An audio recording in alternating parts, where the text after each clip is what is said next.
أعوذ بالله من الشيطان الرجيم بسم الله الرحمن الرحيم السلام عليكم ورحمة الله وبركاته. Àlàáfíà Ọlọ́run orí ajẹ́njẹ́ tán rẹ̀ kọ́ mọ bẹ́ẹ̀ ni kọ̀ọ̀kan wa. Àṣàyàn ọ̀rọ̀ Yorùbá kan tó máa ń sọ wípé Èdùmàrè má jẹ́ kẹ́ni tó gọ̀ ọ́ gbọ́n kí ẹni tó gbọ́n lè máa róhun tújẹ bí iṣu. Bẹ́ẹ̀ náà ni ọ̀rọ̀ tí a fẹ́ ṣàlàyé fún wa yìí. Àwọn àyè tí a fẹ́ fi hàn wá yìí ó jẹ́ àwọn àyè méjì kan tó yẹ pé ó pàtàkì nínú ìgbàgbọ́ ọmọlẹ́yìn Kristi tí mú wọn sọ wípé àwọn fẹ́ ṣe ìrìn àjò lọ sí ilẹ̀ Jerusalem tí a mọ̀ sí Jerusalem pilgrimage. Àyè àkọ́kọ́ òun níbi tí wọ́n gbàgbọ́ wípé wọ́n tẹ́ òkú Jésù sí nígbà tí wọ́n yọ ọ́ kúrò lórí àgbélébùú. I'm live in Jerusalem right now.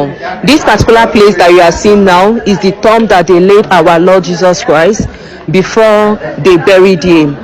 So everybody is praying there, and I also went there to pray. As you can see, this is the tomb. Àyè ẹlẹ́ẹ̀kejì níbi tí wọ́n gbé lọ láti lọ sin sí. See you in the grave of our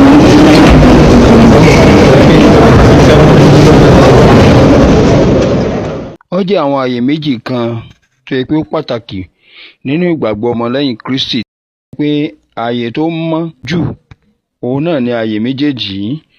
Ohun tó bá ti mú àwọn dé àyè méjèèjì yìí kò sí ẹ̀ṣẹ̀ yòówù tí àwọn lè ṣẹ̀, àwọn láti rí àforíjì ní sá, àti wípé kò sí nǹkan kan táwọn tọrọ ní àyè méjèèjì yìí tí àdúrà wọn kò ní jẹ́ ìtẹ́wọ́gbà, láì mọ̀ wípé lórí òfegè òun ni ìgbàgbọ́ àwọn ló dúró lé lórí. Àkọ́kọ́ náà, tí a bá ń sọ̀rọ̀ nípa Jerusalem èyí tí Bíbélì sọ nípa rẹ̀, kì í ṣe Jerusalem èyí tí wọ́n ń ṣe ìrìn àjò lọ yìí ni. Tí mo bá sọ wípé omi ń jóná, ẹ má sọ pé ń parọ́ o, tẹnikẹ́ni kí n kó irú rẹ̀ wá.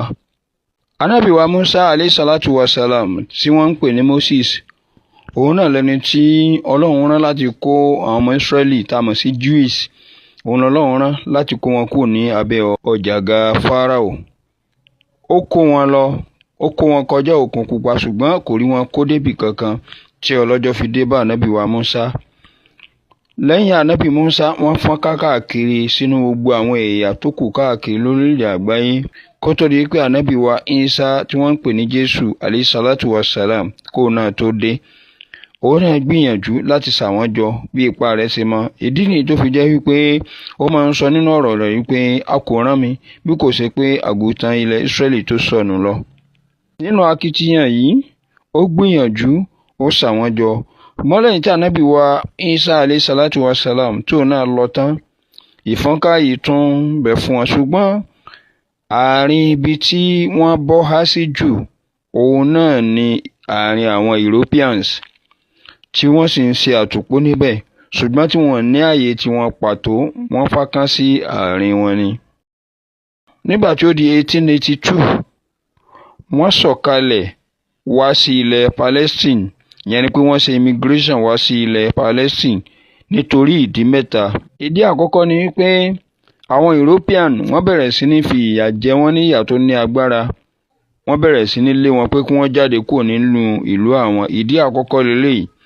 Ìdí ẹlẹ́ẹ̀kejì, àwọn Zionist, àwọn tá à ń pè ní Zionist ni àwọn ìbáà jẹ́ ọmọ Israeli o, ìbáà jẹ́ ọmọ bòmí o, tó bá ti jẹ́ wípé ó dúró lórí ìlànà tí yóò gbè fún Israeli, yálà o nípasẹ̀ ibùgbé ni o, yálà o nípasẹ̀ ọrọ̀ ajé ni o, gbogbo ẹni tí ó bá ti fara mọ́ fún wọn báyìí, kò bá má jẹ́ ọmọ Israeli gangan, àwọn là ń pè ní Zionist. Àwọn Zionist yìí, àwọn náà dúró nídùú wípé ó tọ́ kí Israeli káwọn náà ní ààyè tiwọn. Ẹlẹ́ẹ̀kẹta ni wípé àwọn Israeli gangan fúnra ara wọn lápapọ̀ tá a mọ̀ sí Jews, àwọn náà fẹ́ kó jẹ́ pé àwọn ní ilẹ̀ kan tí yóò jẹ́ wípé ààyè tàwọn náà gangan tí a mọ̀ sí national homeland. Dídé tí wọ́n dé síbẹ̀, àwọn Palestine wọ́n gbà wọ́n láàyè, wọ́n sì bu ilẹ̀ fún wọn pé kí wọ́n dúró síbẹ̀, àmọ́ ètò òfin ìjọba Palestine òun náà ni wọ́n láti máa tẹ̀lé, kì í ṣe wípé wọ́n máa dá ìjọba ara wọn ṣe. Báyìí ló ṣe di wípé ọ̀pọ̀lọpọ̀ ọmọ Ísírẹ́lì àti tó wà nínú Europeans àti tó wà níbòmíì náà àwọn náà bẹ̀rẹ̀ sí ní sọ̀kalẹ̀ sí ààyè tí wọ́n fi sílẹ̀ fún wọn ní Palestine yìí.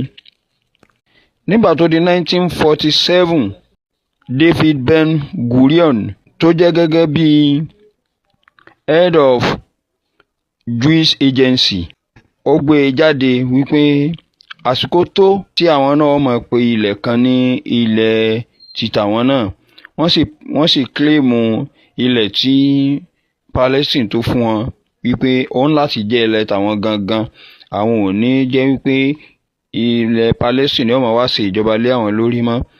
Ẹsẹ̀kẹsẹ̀ náà ló ti rí àtìlẹ́yìn láti ọ̀dọ̀ àwọn European àtàwọn United Nations nígbà tó jẹ́ pé àwọn náà ní alágbára ní gbogbo ìgbà yìí. Wọ́n sọ̀pọ́ọ̀tì rẹ̀ ní tipátipá.